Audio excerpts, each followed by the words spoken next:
Guys അസ്സലാമലൈക്കും. എന്തൊക്കെയുണ്ട് വിശേഷങ്ങൾ ഗൈസ്? എല്ലാവർക്കും സുഖമാണല്ലോ? എല്ലാവരുടെയും ഓണമൊക്കെ എന്തായി?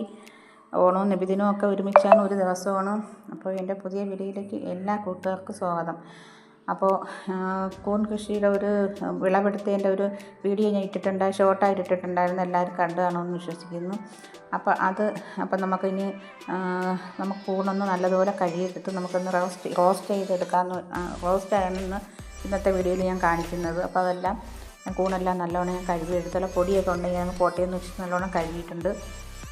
അപ്പോൾ ഇനി നമുക്ക് ചെറിയ കഷ്ണങ്ങളാക്കി എടുക്കണം. കുഞ്ഞു കുഞ്ഞു കഷ്ണങ്ങൾ, ബാക്കിയുള്ള അതിൻ്റെ തണ്ടെല്ലാം കളഞ്ഞിട്ട് നമുക്ക് മുട്ടക്കറിയൊക്കെ വയ്ക്കുന്ന കണക്ക് റോസ്റ്റ് എടുക്കാം. ഇതല്ലാതെയും സവാളയും പച്ചമുളകും കൂടെ ഇട്ടും അങ്ങനെയും നമ്മൾ മറ്റേ വെണ്ടയ്ക്കയും ഒക്കെ വയ്ക്കുന്ന കണക്ക് നമ്മൾ അങ്ങനെയും വയ്ക്കും. പക്ഷേ ഇത് റോസ്റ്റ് ചെയ്ത് ഇതിപ്പോൾ മുളക് പൊടി, മഞ്ഞൾപ്പൊടി, പെരിഞ്ചീരപ്പൊടി ഇതെല്ലാം ഞാൻ ചേർത്താണ് ഞാൻ തയ്യാറാക്കുന്നത്. അപ്പോൾ എല്ലാം കുഞ്ഞു കഷ്ണങ്ങളാക്കി എടുത്തതിന് ശേഷം നമുക്ക് ബാക്കിയുള്ള എന്തൊക്കെയാണ് ഇതിൽ ചേർക്കേണ്ടതെന്നുള്ളതെല്ലാം ഞാൻ വീഡിയോയിൽ കാണിക്കാം. അപ്പോൾ അതിന് മുമ്പ് എനിക്ക് പറയാനുള്ളത്, ആദ്യമായിട്ട് കാണുന്നവരുണ്ടെങ്കിൽ ലൈക്കും കമൻറ്റും സബ്സ്ക്രൈബും ഒന്നും ചെയ്യാൻ മറക്കണ്ട. അപ്പോൾ സപ്പോർട്ട് അത്യാവശ്യമാണ്. അപ്പോൾ അത് തീർച്ചയായിട്ടും സബ്സ്ക്രൈബ് ചെയ്യണം, ലൈക്കൊക്കെ ചെയ്യണം. പിന്നെ ഇത് പണ്ടൊക്കെ ആണെങ്കിൽ നമ്മുടെ വീടിൻ്റെ പുറത്തും പുരയിടങ്ങളിലൊക്കെ ഇഷ്ടംപോലെ മറ്റേ കുഞ്ഞ് അരിക്കുമ്പിളെന്നാണ് അത് ഞാൻ പറയുന്നത്. ഇഷ്ടംപോലെ നമ്മളെ മാമിയുടെ വീട്ടിലൊക്കെ ഉണ്ടായിരുന്നു. നമ്മളത് പോയി രാവിലെ നമ്മൾ എഴുന്നേറ്റ് നോക്കപ്പം നമ്മുടെ പുരയിടങ്ങളിലൊക്കെ ഇഷ്ടംപോലെ നമ്മൾ കിട്ടിയിട്ടുണ്ട്. എൻ്റെ വീടിനും അതുപോലെ കിട്ടിയിട്ടുണ്ട്. ഇപ്പോൾ കുറേ നാളുകൊണ്ട് അതൊന്നും കാണാൻ പോലും ഇല്ല.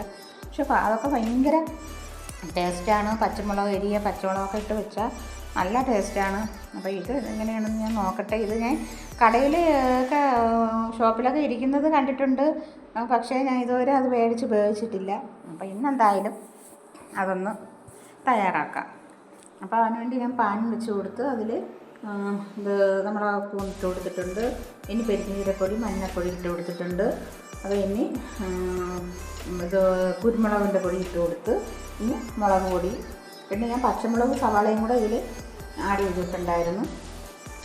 അതെല്ലാം കൂടെയൊക്കെ ഇട്ട് നമുക്ക്, പക്ഷേ ഒരു പ്രത്യേക മണമാണിത്. നമ്മൾ വേറെയുള്ള പാചകം ചെയ്യുന്നതൊക്കെയല്ല, ഇതിനൊരു പ്രത്യേക മണമാണ് ഈ കുമ്മിളിന്. ആ മണം മറ്റേ പണ്ടത്തെ അരിക്കുമ്മിളിൻ്റെ മണം വരുന്നുണ്ട്.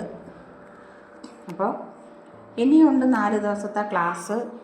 നമ്മൾ ഒരു ദിവസമേ പോയിട്ടുള്ളായിരുന്നു. ഇത് പെട്ടെന്ന് തീരുമാനിച്ചതാണ്. പെട്ടെന്ന് വിളിച്ചിട്ട് എൻ്റെ ഫ്രണ്ട് വിളിച്ചിട്ട് പറഞ്ഞു നാളെ പോണ കാര്യം പറഞ്ഞായിരുന്നു.